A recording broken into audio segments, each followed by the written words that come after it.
मोर कवितार शीर्षक कविर कल्पना।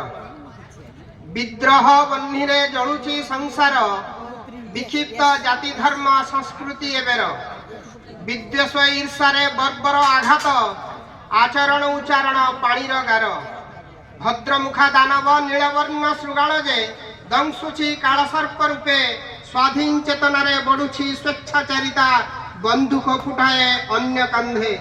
नारी पाई सृष्टि नारी पाई परा रामायण महाभारत रचे, तथापि नारी जे अबला दुर्बला कही संसार छारखार करे। जनके अन्य जनकू दोष देईन परा, खसी जाए पणस अठा बड़ी, स्वार्थर संबंधरे विरति भट्टा आणे, कंटा बाड़े लुगा पकाई करे पड़े।